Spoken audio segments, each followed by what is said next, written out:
Assalamualaikum warahmatullahi wabarakatuh. Alhamdulillahirabbil alamin. Wassalatu wassalamu ala asyrafil anbiya'i wal mursalin Muhammadin wa ala alihi wa ashabihi ajma'in. Asyhadu an la ilaha illallah wahdahu la syarikalah wa asyhadu anna Muhammadan abduhu wa rasuluhu la nabiyya ba'dah.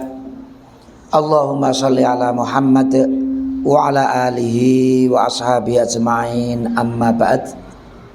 Hadirat sekalian yang berbahagia, pertama mari kita selalu panjatkan puji syukur kehadirat Allah Subhanahu wa taala atas segala nikmat yang telah diberikannya kepada kita semua, khususnya nikmat iman dan Islam. Bapak-bapak, hadirin sekalian, ibu-ibu, mohon maaf khususnya bulan lalu saya bolos karena liburan, anak-anak pada libur, minta menginap di rumah ibu mertua saya, di rumah baik ibu itu di Semarang. Jadi kemarin tidak bisa hadir. Hadirin hadirat sekalian yang berbahagia, khususnya mahasantri Ma'had Baitul Hikmah yang baru pertama ikut kajian dengan saya. Kajian kita itu sudah lama membahas tentang zakat. Dimulai dari ta'rifnya zakat, kemudian keutamaan mengeluarkan zakat, kemudian hukum mengeluarkan zakat, termasuk hukum orang yang tidak mau mengeluarkan zakat. Kemudian membahas sedikit tentang sejarah zakat, kapan zakat itu mulai diwajibkan, pada zaman Nabi Muhammad atau sebelumnya, kita bahas juga. Kemudian kita juga sudah membahas tentang syarat-syarat wajibnya zakat. Kemudian kita juga sudah membahas tentang jenis-jenis harta yang wajib dizakati, dari zakat emas dan perak, kemudian zakat perdagangan, kemudian zakat binatang ternak, kemudian zakat pertanian, kemudian zakat rikas, termasuk sudah membahas juga terobosan ulama-ulama kontemporer terkait dengan zakat, yaitu zakat profesi.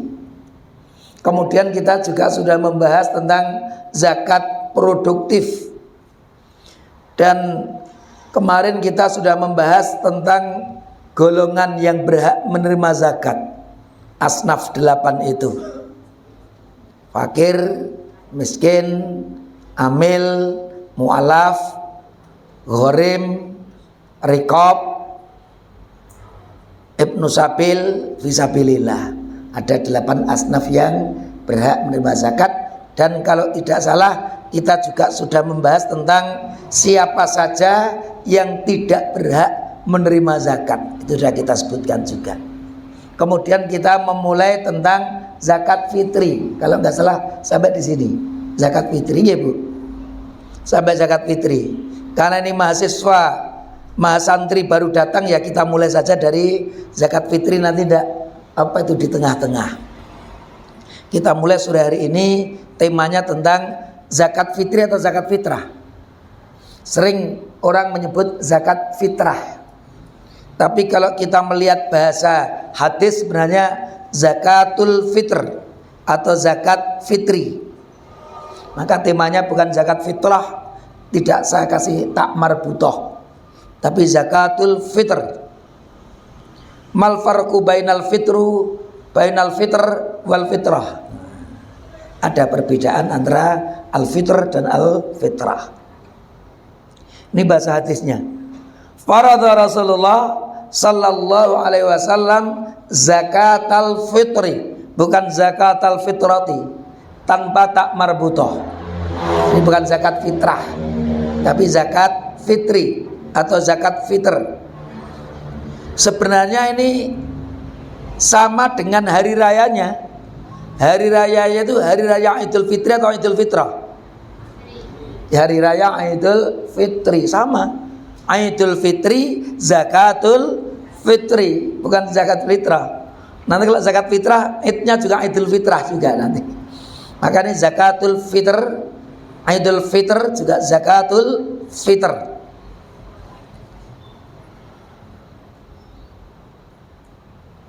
Zakat fitr menurut bahasa. Nah, kita mulai dari sisi bahasa. Zakat secara bahasa, memang ibadah ini disebut dengan zakat itu ternyata kalau kita baca, nanti mahasantri mencoba membaca kitab Lisanul Arab. Itu kalau di Indonesia kita punya KBBI, Kamus Besar Bahasa Indonesia.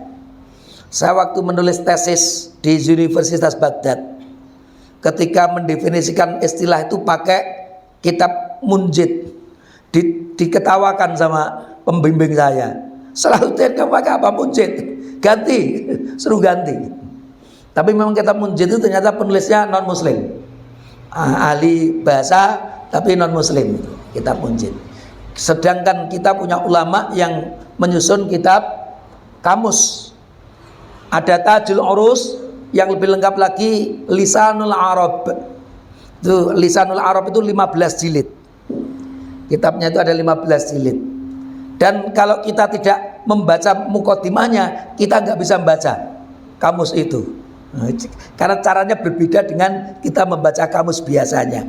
Harus tahu teorinya baru kita bisa baca. Sehingga kita nggak tahu mukodimahnya, cara bacanya piye, bingung itu. Mulai kata ba itu nggak ketemu. Kenapa? Karena cara mencarinya berbeda. Nah, nanti menarik kalau itu nanti dikaji.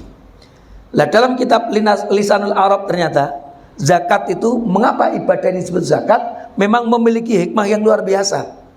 Kata zakat itu ternyata mustarak. Lafadznya memiliki bermacam arti. Yang pertama al-barakah, keberkahan. Artinya orang yang mengeluarkan zakat, hartanya akan berkah. Zakat juga punya makna an-nama, artinya tumbuh. Artinya kalau orang yang mengeluarkan zakat, insya Allah hartanya akan tumbuh. At-taharah, zakat punya makna bersih. Maka orang yang mengeluarkan zakat akan membersihkan hartanya, juga hatinya. Tidak hanya hartanya, tapi juga membersihkan hatinya. Mengapa zakat itu pembersih hati? Orang yang mengeluarkan zakat berarti dia telah mampu untuk mencintai Allah lebih tinggi dari hartanya. Sementara orang kaya yang wajib zakat tidak mau zakat, itu dia berarti mencintai hartanya lebih tinggi dari Allah.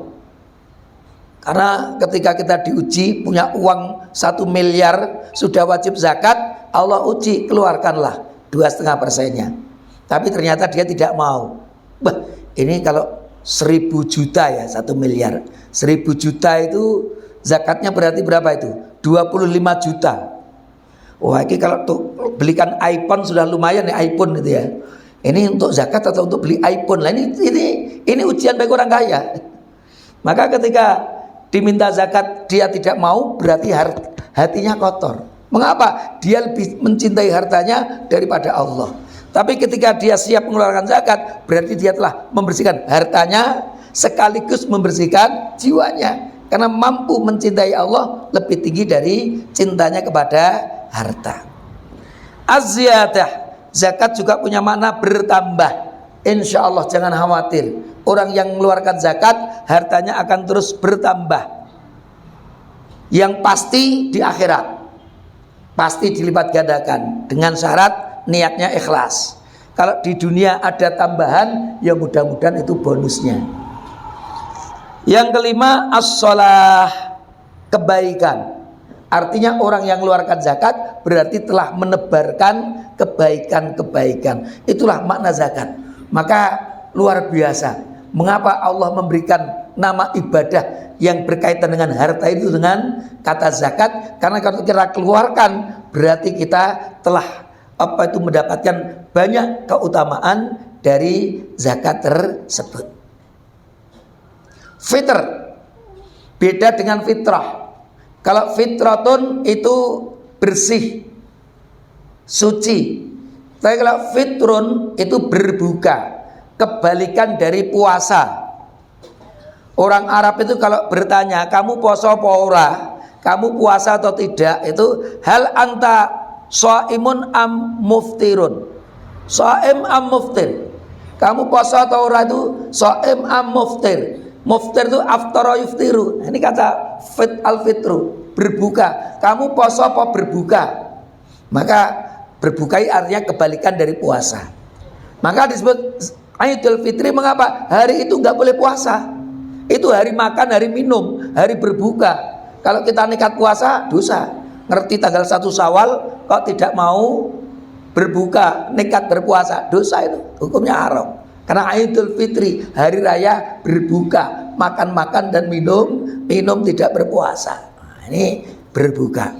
Ini makna dari Al-Fitr. Maka disebut zakat fitr. Mengapa? Zakat ini diwajibkan setelah kita umat Islam sudah mulai tidak diwajibkan berpuasa. Mulai hari itu kita bisa berbuka. Maka Allah berikan kita kewajiban yang mampu untuk mengeluarkan zakat itu. Itulah yang disebut dengan zakat fitri atau zakat fitr. Hukumnya zakat fitr atau zakat fitri wajib bagi yang mampu. Meskipun sebenarnya kalau kita kaji dalam kitab fikih, ibu-ibu, Mas Santri,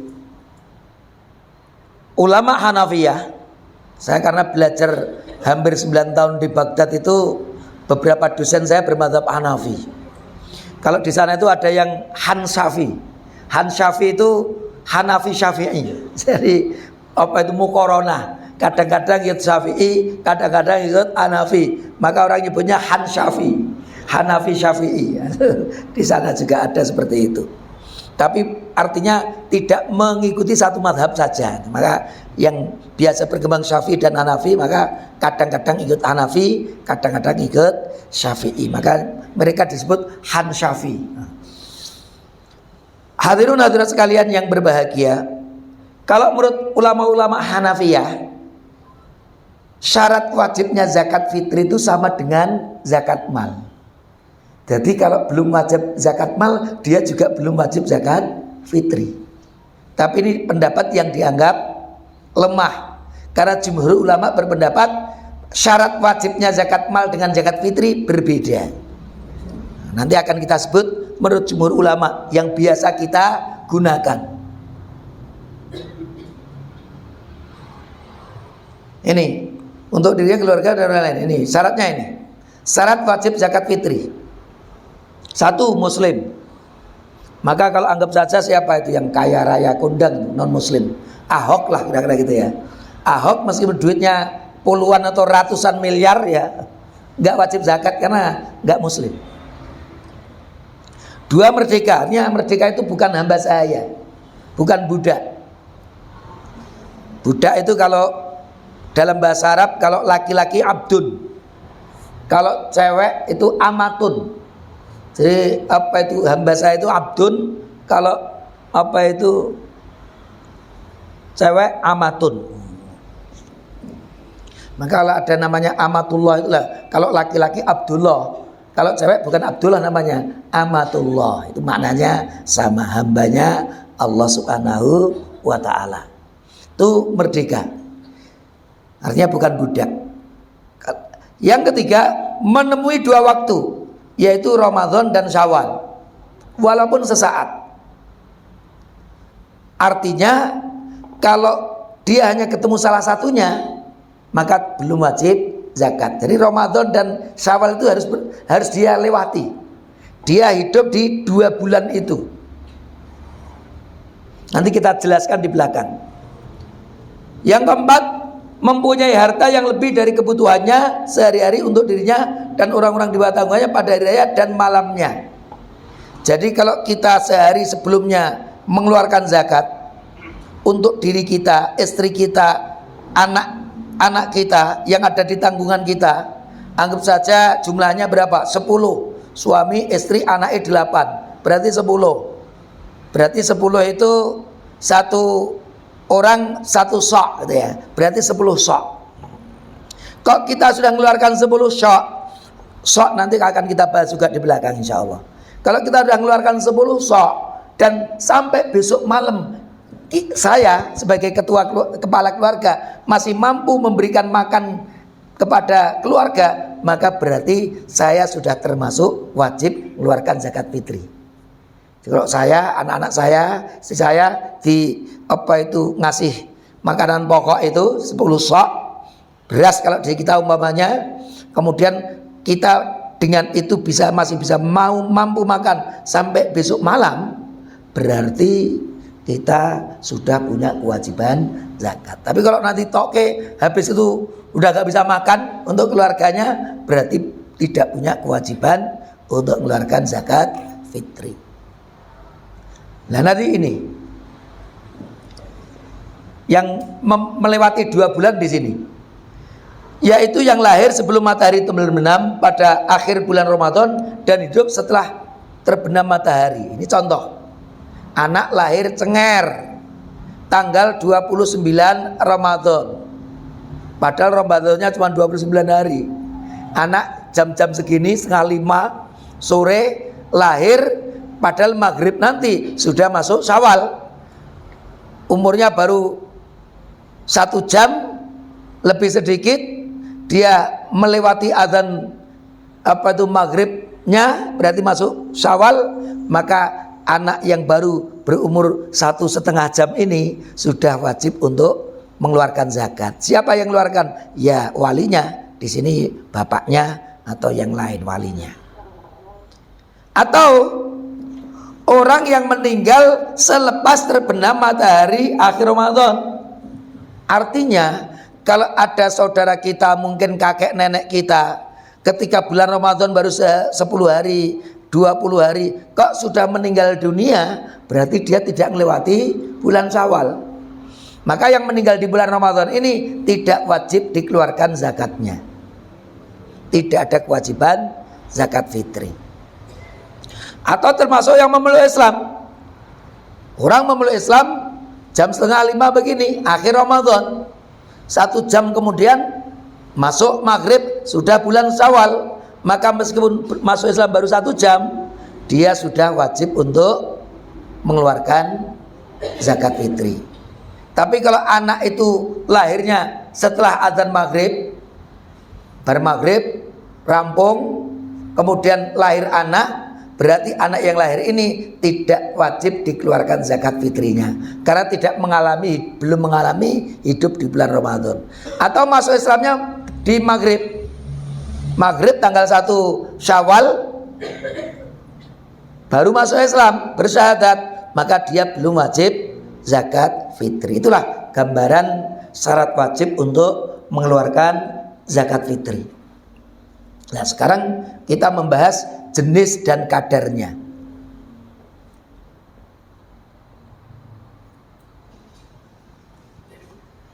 Jenis dan kadar zakat fitri. Kita mulai dari jenisnya.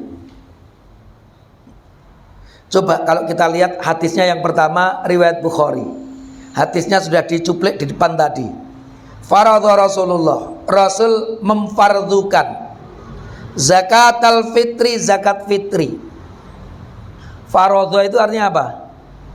Mewajibkan. Wajib atau fardu? Wajib atau fardu? Zakat itu wajib atau fardu? Wajib, bukan fardu. Kalau di sini bahasanya faradha Rasulullah. Kalau menurut madhab Hanafi dalam ilmu usul fikihnya, madhab Hanafi itu membedakan antara fardu dan wajib. Salat 5 waktu itu salat wajib atau salat fardu? Salat wajib, bukan salat fardu. Salat 5 waktu itu salat fardu atau salat wajib? Madhab Hanafi membedakan antara fardu dan wajib. Fardu itu yang dalilnya qat'i, tidak bisa multitafsir, tidak bisa diijtihadi. Semua muslim wajib ikut, tidak ada ijtihad. Itu berarti dalilnya qat'i, Lah, kalau dalilnya qat'i maka namanya fardu. Maka menurut madhab Hanafi, Imam Abu Hanifah, sholat 5 waktu, zakat ini bukan wajib, tapi fardu. Karena dalilnya qat'i. Nggak ada umat Islam yang boleh berbeda. Saya Muslim tapi tidak sholat 5 waktu. Saya Muslim tapi anti zakat, itu berarti keluar dari Islam. Karena ini termasuk rukunnya. Maka ini tidak bisa dibantah, tidak bisa diperdebatkan. Kewajiban zakat, kewajiban sholat 5 waktu itu qat'i dalilnya, tidak bisa dibantah, tidak terbantahkan. Orang yang membantah ya berarti bukan Muslim. Maka yang seperti itu menghasilkan hukum fardu. Karena menurut Imam Abu Hanifah, kalau seseorang meninggalkan fardu, keluar dari agama. Muslim tapi anti sholat 5 waktu, Muslim tapi anti zakat, anti loh, itu anti syariatnya loh. Istrinya mau sholat 5 waktu, oh nggak usah sholat segala, nggak boleh. Itu artinya dia benar-benar anti sholat 5 waktu syariatnya, maka udah keluar dari Islam. Itu kalau melanggar fardu keluar dari Islam. Tapi kalau melanggar wajib tidak keluar dari Islam, karena wajib ini yang dalilnya dzanni. Contoh, menurut madhab Hanafi, beda dengan jumhur ya. Menurut madhab Hanafi, udhiyah atau menyembelih kurban itu hukumnya wajib, bukan fardu, wajib. Karena dalilnya dzanni. Masih ada perbedaan di kalangan ulama. Bahkan sebagian mengatakan sunnah, bahkan yang kuat memang sunnah. Tapi mazhab Hanafi berpendapat bahwa menyembelih kurban bagi yang mampu itu hukumnya bukan fardu, tapi wajib. Artinya apa? Kalau ditinggalkan berdosa, tapi dia tetap muslim. Berdosa tapi tetap muslim, jadi orang yang muslim yang fasik, muslim yang melakukan dosa, melanggar kewajiban. Nah, itu. Tapi kalau melanggar fardu keluar dari agama. Kalau melanggar wajib tidak keluar dari agama. Lalu bagaimana menurut jumhur? Menurut jumhur ulama, mayoritas ulama, wajib dan fardu itu muratif. Muratif itu sinonim, sama.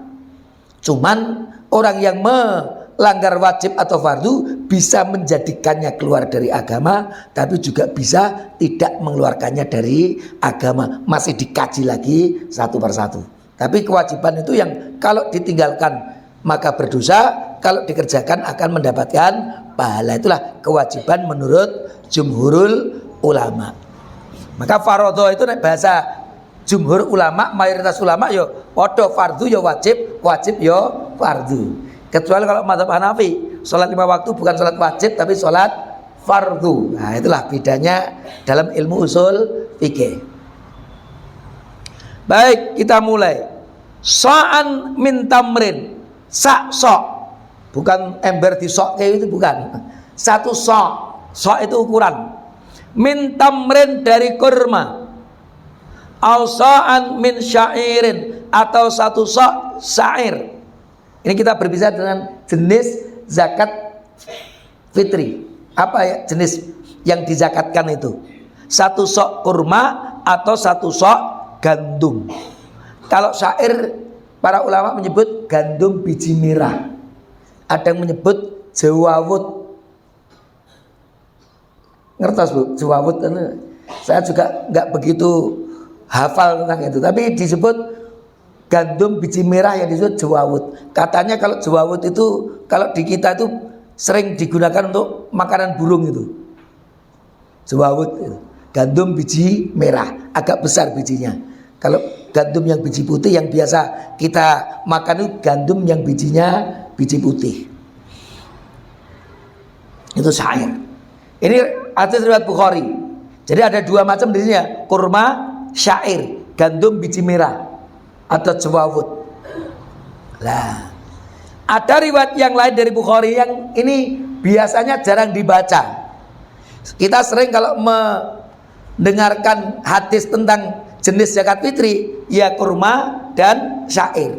Tapi ada riwayat yang lain dari Bukhari juga. Riwayatnya Bukhari. Ada to'am, ada syair, ada tamar, ada oqt, ada zabib. Ada tambahan itu ternyata.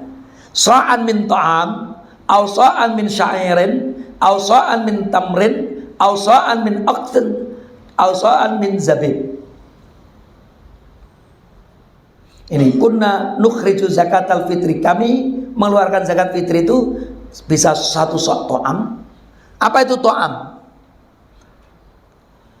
Para ahli hadis menyebut to'am yang dimaksud ini apa bacanya itu? Al-burru atau al-barru atau al-birru. Itulah apa itu menariknya belajar bahasa Arab itu. Itu kalau kita belajar membaca Arab itu nek ra ngerti artine bingung macane. Tapi kalau kita tahu artinya mudah membacanya. Mengapa sing mudah sing baca itu sing baca kok mudah lanyah cepet itu apa? Karena dia tahu artinya. Kalau tahu artinya apa yang dibaca itu sangat mudah untuk membaca. Tapi kalau nggak tahu artinya iki fathah atau dhammah, kasrah atau fathah bingung. Kenapa? Karena nggak tahu artinya. Umpamanya saja ada kata zahaba Muhammadun ila al-masjidi, kan gampang semua itu ya. Ketika tidak ada sakalnya langsung zahaba Muhammadun ila al-masjid. Mengapa? Karena kita tahu artinya. Itu kuncinya. Jadi kalau kita baca kitab kuning, kalau asalkan mayoritas lafadznya sudah kita kuasai, gampang. Tapi kalau kita nggak tahu lafadz-lafadz ini artinya apa, itu mocone yo kangelan. Maka di sini termasuk yang menarik. Ini bacanya burun, barun atau birun. Kalau barun itu daratan. Zuharul fasadu fil barri wal bahri. Ini al barru itu daratan. Kalau al birru itu kebaktian, kebaikan. Laisal birro. Nah, itu al bir itu kebaikan. Lah al bur itu gandum atau tepung. Al qamah itu sama, al-qamhu itu al-burru al-qamhu, maka disebut burun.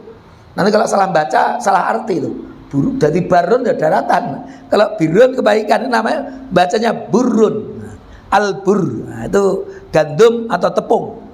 Jadi mengapa? Karena memang di Arab itu makanan utamanya memang gandum atau tepung. Mereka mengenal beras. Saya mengalami hidup di Baghdad ya. Kalau di Saudi Arabia itu belum bisa dijadikan ukuran. Kenapa?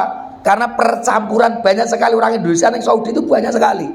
Kita ke Madinah, ke Mekah, beli warung-warung makan Indonesia itu banyak sekali. Dan bahkan yang Arab pun juga menyediakan nasi kapan saja. Tapi kalau kamu belajar di Baghdad, itu di Baghdad itu waktu itu orang Indonesia itu kita sekitar mahasiswa sekitar 40 sama diplomat. Selain itu nggak ada orang Indonesia. Wes kuda.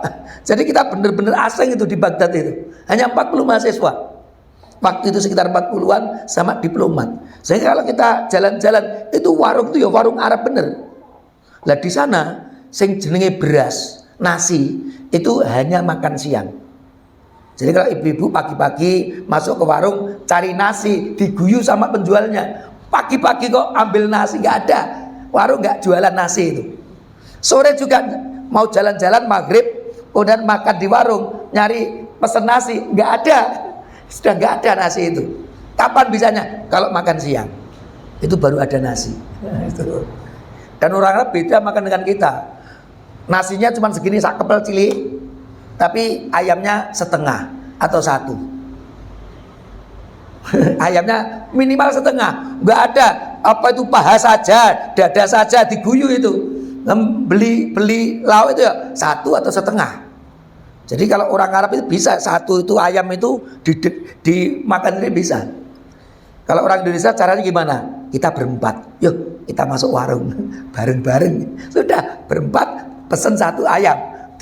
Makan rame-rame, nambah nasinya, mereka ketawa itu, nasi lagi, ketawa dia. Ya kita makannya nasi. Kalau mereka kan nasi itu sekepel gini, tapi ayamnya satu. Orang Arab itu gitu. Kalau kita ayamnya sekepel, nasinya sak piring. Saya pernah diketawain sama teman saya itu. Makanya orang Indonesia itu kecil-kecil, makan daging cuma dikit katanya. Kalau kita ayam satu bisa habis. Itu orang Arab. Nah, to'am di sana itu memang makanan pokoknya aslinya gandum. Syair tadi biji merah. tamer kurma. Uqat, apa itu al-uqat? Labanun mujaffafun, susu yang sudah dikeringkan, itu uqat. Jadi susu yang sudah dikeringkan juga satu sok, bisa susu yang sudah dikeringkan. Au zabib, zabib ini kesukaan saya waktu saya di Baghdad. Zabib itu anggur yang dikeringkan, kemudian cara mengkonsumsinya digodok. Jadi kalau saya bahasakan, zabib itu seperti teh kalau di kita. Kan teh kan dari daun teh, dikeringkan itu. Kemudian kalau kita mau meminumnya kan digodok, nanti kecoklat-coklatan itu atau coklat tua kan ya. Tapi kalau zabib itu biasanya digunakan itu anggur yang warnanya hitam keungu-unguan, sing cilik-cilik hitam itu loh. Itu ungu nanti kalau itu. Lah itu dikeringkan. Lah cara masaknya setelah kering digodok. Nanti airnya itu yang keluar kalau kita air teh itu air zabib. Lah itu kata dosen saya itu kalau banyak memakan zabib katanya menguatkan daya ingat. Nah ini yang mau apa itu hafalan itu banyak makan zabib itu bagus sebenarnya itu. Itu dulu nasihat dosen saya, kalau ingin kuat daya ingatnya itu memperbanyak makan zabib katanya, itu masih teringiang-iang. Dan kebetulan saya suka itu zabib itu. Itu zabib. Itu juga bisa satu sok zabib. Jadi kalau kita lihat jenisnya apa? Bisa tamer, bisa syair, bisa to'am, bisa oqt, bisa zabib. Di zaman Rasul ada nggak beras? Nggak ada, bukan makanan pokok di sana. Orang Arab bisa makan beras, tapi di sana nggak beras. Bahkan nggak ada riwayat sahabat mengeluarkan beras, itu nggak ada. Yang ada ya 5 jenis ini. Ini apa itu kajiannya? Karena yang terdapat dalam riwayat hadis tersebut merupakan makanan pokok di Madinah, maka ini ijtihad para ulama, kias namanya. Istidlalnya dengan metode namanya kias. Maka semua makanan pokok setempat dikiaskan dengan keduanya, sehingga untuk kita di Indonesia bisa diganti dengan beras. Kenapa? Makanan pokok kita di sini itu beras. Kalau dikatakan enggak langka, karena kita langka, enggak. Siapa bilang gandum langka? Jangan ke pasar mau ke toko cari gandum sak karung aja bisa itu. Kalau kelangkaan enggak. Kurma pun bisa. Zakat fitri dengan kurma bisa. Ini kamu ke pasar itu kurma, banyak orang jualan kurma itu. Enggak cuma 1 kilo 2 kilo, karungan itu mau beli bisa. Nah, itu di zaman Rasul enggak ada zakat beras.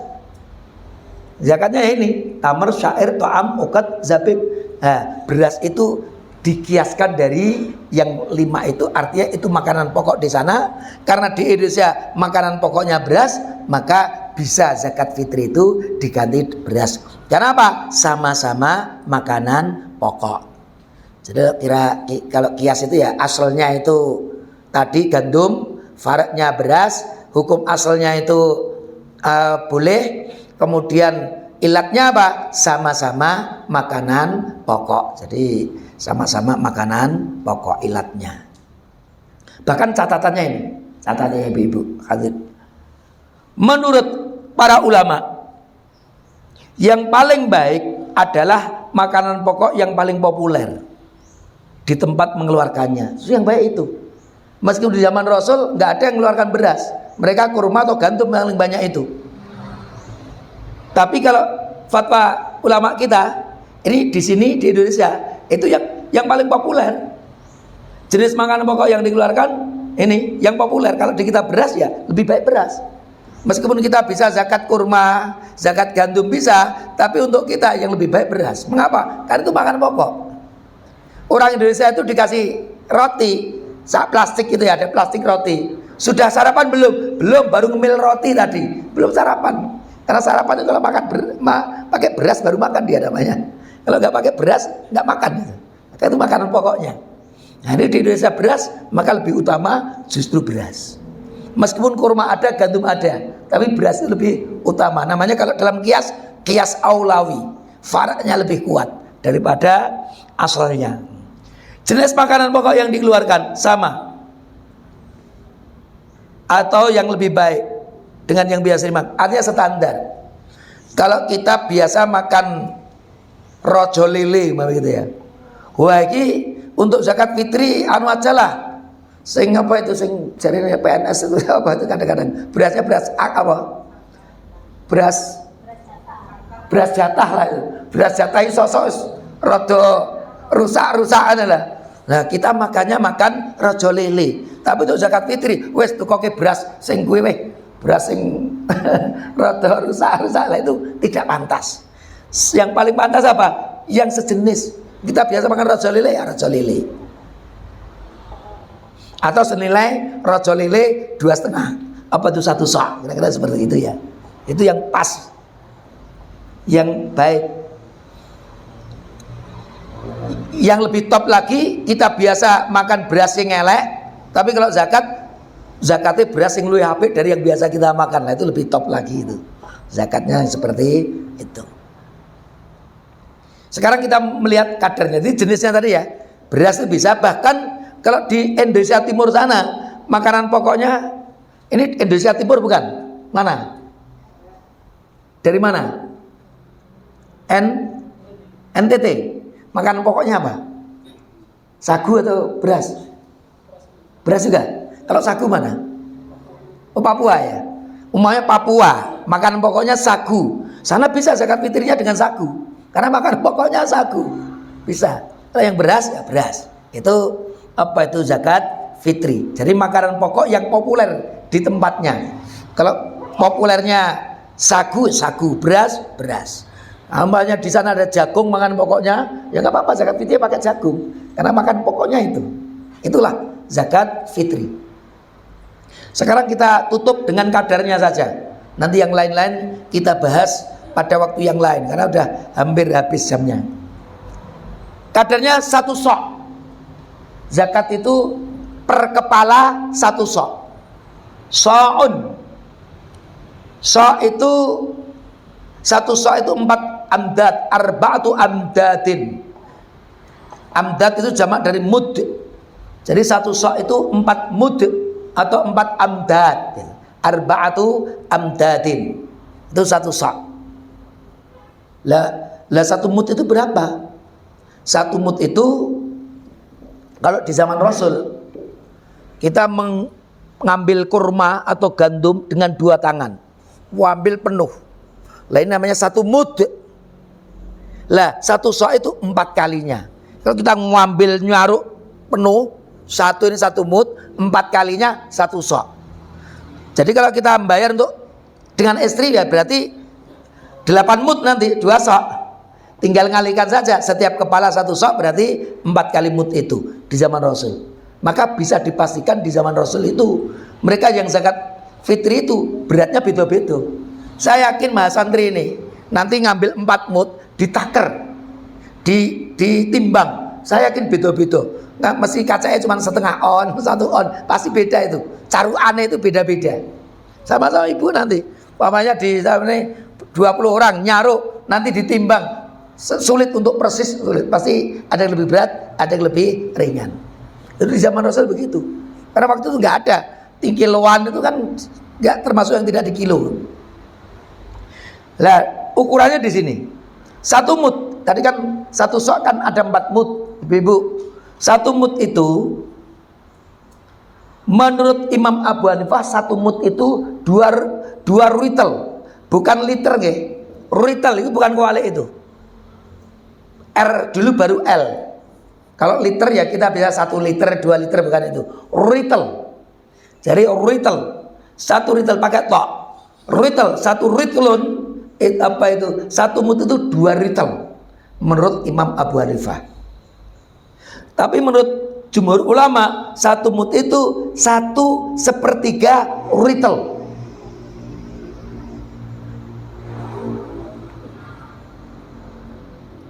Tapi yang menarik, Imam Abu Hanifah yang mengatakan 2 ritel, 1 ritelnya ukurannya berapa ritel Baghdad itu? 408 gram. 2 ritel tapi ukuran 1 ritelnya 408. Kalau kali 2 berarti 816 itu. Jadi 1 mud itu apa itu? 1 mud itu 816 gram. Kalau 4 mud berarti kali 4, maka ketemulah angka 3,264 gram, berarti 3,2 kilo.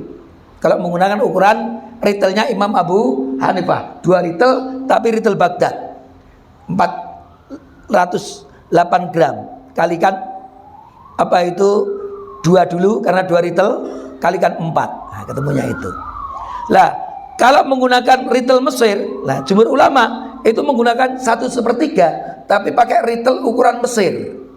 Kalau ukuran Mesir itu satu retailnya 450 gram, berarti 1/3, satunya 400 apa itu 450, sepertiga dari 450 pinter 1/50 ya, gitu. 450 tambah 1/50 600 kan gitu ya. Kalau itu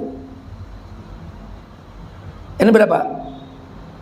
Ini kalau menggunakan retail anu dulu nih ya, kalau 1/3 ini kalau kita ukur dengan apa itu, ini seperti 1/3 ya,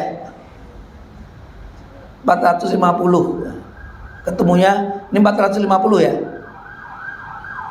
1/3-nya 544 gram kali 4, maka ketemu angka 2 kilo 2,1 kilo.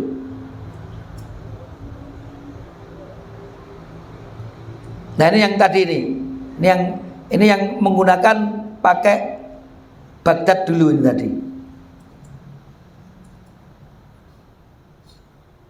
1/3 tapi ukuran Baghdad 408 ditambah 1/3-nya ini tadi ketemunya ini angka 544.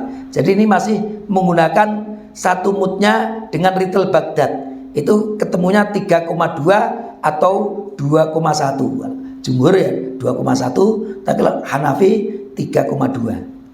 Maka nanti ada yang berfatwa satu sok itu 2,1 kilo.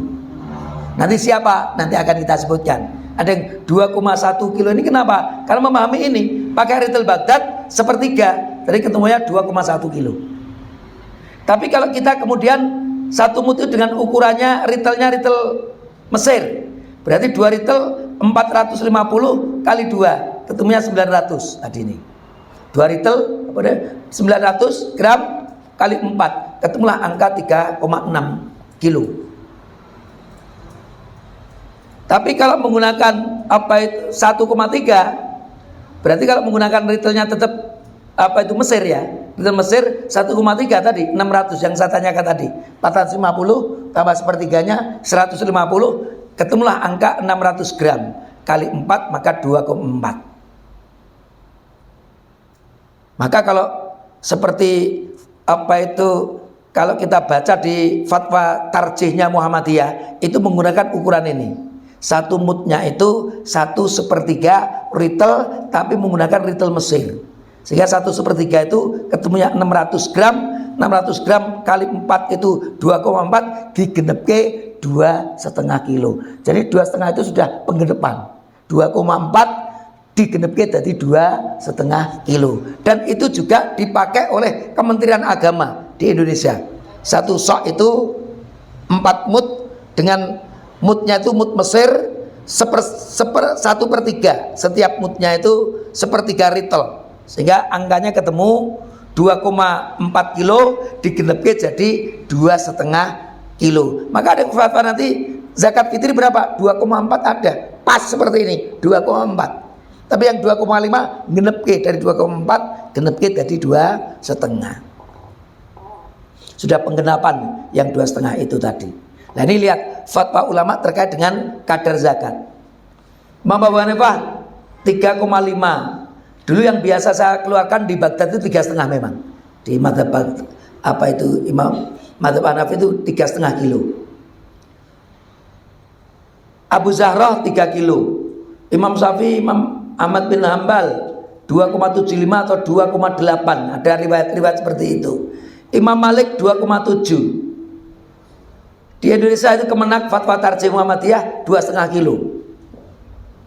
Kitab Fikih Al-Manhaj 2,4. Jadi pas menggunakan tadi retail Mesir 1/3 sehingga 600 gram kali 4 Jadi 2,4 kilo. Ahmad bin Hanbal dalam riwayat yang lain 2,2.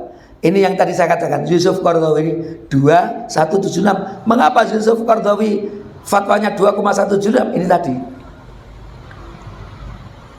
menggunakan retailnya jumhur, ya, retailnya retail Baghdad dan 1/3, tapi menggunakan retailnya retail Baghdad, sehingga satu retailnya 408 bukan 450, sehingga angkanya ketemu 2,1 kilo. Itu Yusuf Al-Qaradawi, ulama besar dari Mesir yang sekarang di Qatar, ya. As-Sayyid Salim ini yang menyusun kitab Sahih Fiqh Sunnah, beliau mengatakan bahkan yang paling rendah ini 2,157 kilo. Maka ini ragam pendapat ulama berkaitan tentang jumlah satu sok itu. Maka kalau ada di WA, kalau kurang dari 3 kilo tidak sah, itu berarti belum membaca perbedaan ini. Karena ternyata dalam masalah satu sok itu perbedaan ulama luar biasa. Mengapa? Ya tadi saya katakan di sini tadi terjadi perbedaan yang sangat beragam mengenai ukuran satu mud, sehingga menyebabkan perbedaan ukuran satu soknya, retail Mesir atau retail Baghdad. Karena di zaman Rasul pakai tangan siapa ukurannya? Dulu para sahabat ya pakai tangannya masing-masing, bukan menggunakan, bahkan tidak menggunakan ukuran tangan Nabi atau tangan sahabat Abu Bakar, ukuran tangan sahabat Umar, tidak. Ya masing-masing kepala keluarga ngambil itu satu sok itu 4 mudnya masing-masing. Sing tangannya cilik ya berarti lebih ringan, tangannya gede ya nanti lebih abad nanti zakatnya tadi. Itu beda-beda di zaman Rasul itu. Jadi nggak satu persis itu yang tidak. Para ulama banyak yang mengambil jalan tengah, yaitu 2,5 kilo. Insyaallah dan anget. Ibu-ibu kalau 4 mud saya yakin isorong kilo elok itu. Dengan nyaruk bisa 2 kilo 4 kali itu elok itu.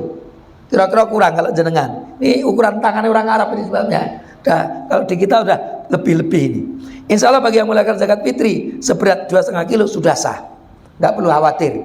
Tapi kalau masih ragu kepengen tambah, ya lebih baik saya mau zakat per soknya 3 kilo aja, yaitu lebih bermanfaat bagi orang miskin. Tapi yang 2,5 jangan disalahkan. Tidak bisa menyalahkan sing 2,5 nggak sah, ya nggak begitu. Silakan mau mengambil sing 3,5 silakan. Tapi jangan kemudian sing 2,5 ora sah zakate. Ya, itu yang menjadikan kita tidak bijak atau tidak arif di dalam memahami perbedaan. Itulah yang terkait dengan apa itu jenis dan kadarnya. Besok kita ada pertanyaan, bolehkah zakat fitri berupa uang? Seharga zakatnya ganti duit, boleh enggak?